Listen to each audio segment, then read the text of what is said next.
Press conference की जा रही है, सीधे आपको ले चलते हैं वहां। पाकिस्तान बना, बांग्लादेश बना, तो सभी देश के बहनों भाइयों से मेरा निवेदन है कि जहां भी आप हैं संगठित रहिए।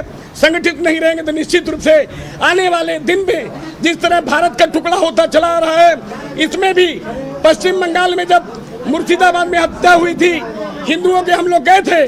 जाने के बाद मुर्शिदाबाद में हमारी टीम को गिरफ्तार कर लिया गया, कुछ देर बाद छोड़ा गया।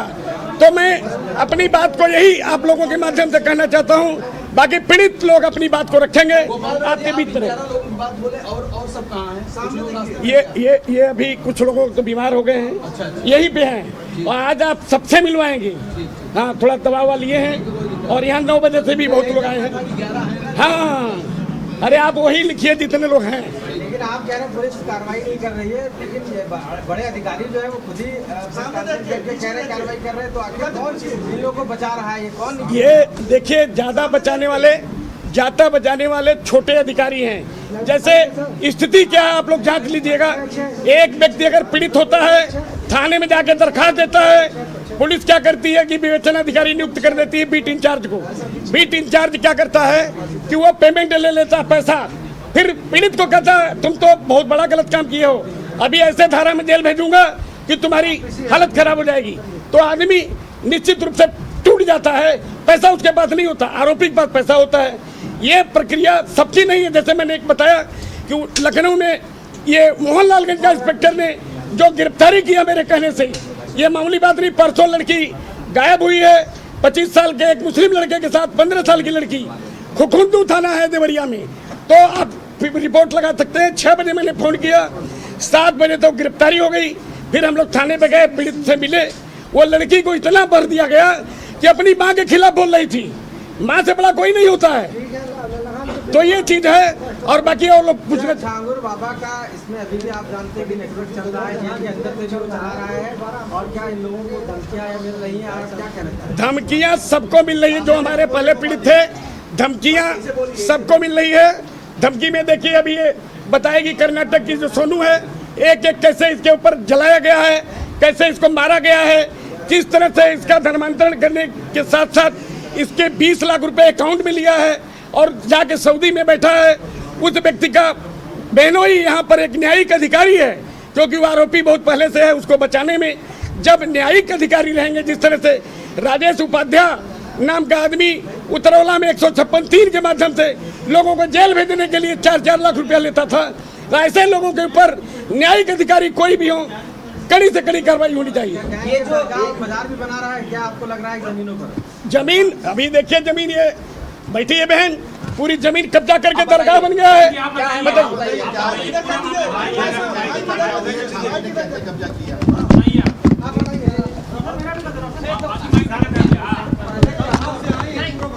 पूरा बताइए कहाँ चाहिए, क्या नाम है, क्या प्रकार?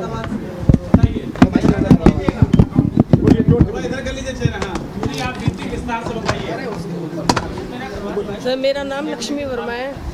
सर, मेरी शादी 2003 में हुई थी। सर, मैं यहाँ दादरी की ही रहने वाली बेटी हूँ और दादरी की ही रहने वाली बहू हूँ। दादरी की ही रहने वाली बेटी हूँ और दादरी की ही रहने वाली बहू हूँ। सर, 2003 में मेरी शादी हुई थी। 2007 में मेरे पति का मर्डर कर दिया गया अज्ञात व्यक्तियों के द्वारा। सर, एक ज़मीन है मेरी धूमनिकपुर में, मेरी सासू माँ के नाम है। मेरी 2 सासू हैं, एक सावित्री देवी, एक सावित्री देवी। उनके नाम 838 और 840 नंबर की ज़मीन है, जिस पे एक अवैध मजार का निर्माण किया गया है।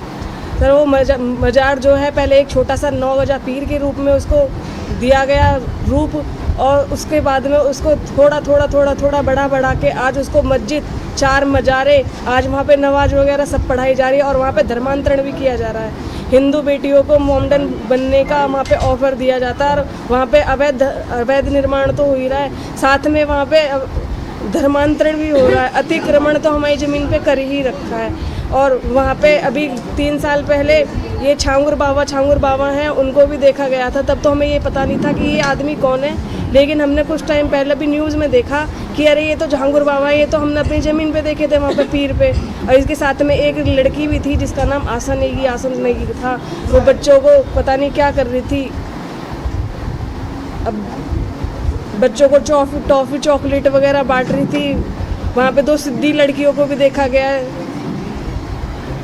वहाँ पे जो मतलब है धर्मांतरण चलता ही रहता। हमें भी ऑफर दिया गया था कि तुम एक काम करो ना, यहाँ से ज़मीन अपनी वो कर लो, तुम यहाँ से ज़मीन हमको दे जाओ और हम इस ज़मीन का ऑफर तुम गाजियाबाद में ले लो या दिल्ली में ले लो, हमारी एक बॉम्बे में ज़मीन है तुम उसे ले लो। और हम क्यों ले लें, हम तो सनातनी हैं, हम तो अपना धर्म परिवर्तन नहीं करेंगे, ये हमारी ज़मीन है, तुम हमारी ज़मीन को छोड़ के चले जाओ। लेकिन हमारी किसी ने नहीं सुनी। वहाँ पे डंपर लगा के अवैध निर्माण रात दिन चलता है। हमने प्रशासन में, राजस्व विभाग में खूब इसकी सूचना दे दी, लेकिन हमारी वहाँ पे कोई सुनवाई नहीं है। मैंने कहा कि मेरी ज़मीन पे नाम चढ़ा के दे दो, मेरी सास की ज़मीन है, मेरा जो जरिया है खाने कमाने का वो यही ज़मीन है। क्योंकि मेरे जब पति की हत्या कर दी गई थी तो मेरा बेटा 2 साल का था, मेरी बेटी 1 महीने की थी।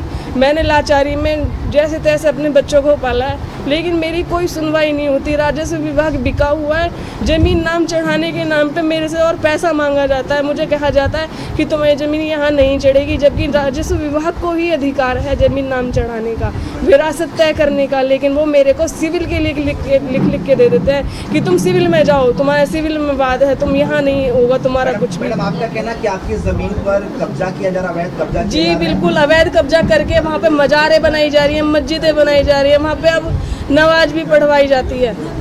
सब जिसके फ़ोटो मैंने अपनी एप्लीकेशन के साथ में संलग्न करके भी दिए हैं। अब मैंने बहुत प्रयास कर लिया कि इस अवैध कब्जे को हटा दिया जाए, इसको ध्वस्तीकरण करा दिया जाए। तब पिछली बार तो मेरे को इतना वो हो गया था, मैं मतलब बहुत टाइम से इतनी हताश चल रही हूँ कि मेरा मन करता है मैं आत्मदाह कर लूँ। मैं तहसील में पेट्रोल की बोतल लेके माचिस लेके भी चली गई थी कि मैं यहाँ पे आत्मदाह कर लूँ अपनी, लेकिन मेरी तब भी किसी ने सुनवाई नहीं की। कहा कि तुम जाओ हम तुम्हारा काम करा देंगे, लेकिन उस बस झूठा आश्वासन, बस मेरे को झूठा आश्वासन दे दिया जाता है। पिछले पूर्व में रहे राजस्व अधिकारी के जो ये हैं, राजस्व विभाग में जो अधिकारी हैं, ओम प्रकाश पासवान तहसीलदार, विवेकानंद मिश्रा, आलोक गुप्ता, प्रीति वाल्यान, जिन्होंने मेरे मुकदमे तक को खारिज कर दिया मुझे बिना सुने। मेरे सारे, जब मैं ये कह रही हूँ कि हमारी सासू माँ के नाम ये ज़मीन है, हमारे बच्चे उनसे हैं, हम उनसे हैं, तो हमारी विरासत चढ़ाने में तुम्हें दिक्कत क्या है? लेकिन नहीं, वो उन लोगों के साथ में मिले हुए हैं या उनसे पैसे लेते हैं, मेरे को नहीं पता क्या करते हैं। वो उनसे पैसे लेते हैं, क्योंकि जब वो मुझसे पैसे की मांग करते हैं तो मैं कैसे कह दूँ कि वो उनसे पैसा नहीं लेते, लेकिन वो उनको ज़्यादा मोटा पैसा दे देते। मेरे पास इतना पैसा नहीं है, इसीलिए मैं आपसे हाथ जोड़ के दरख्वास्त करती हूँ। मैं बहुत परेशान हो गई हूँ। मैं घर के अंदर अगर आत्मदाह करूँगी तो मुझे कौन देखेगा कि मैं किस वजह से प्रताड़ित हूँ? लेकिन मैं प्रताड़ित हूँ राजस्व विभाग वालों से, इन पुलिस वालों से, मेरी कोई नहीं सुनता। और मेरा बच्चा अब जैसे तैसे करके और चलिए खबरों में आगे बढ़ेंगे।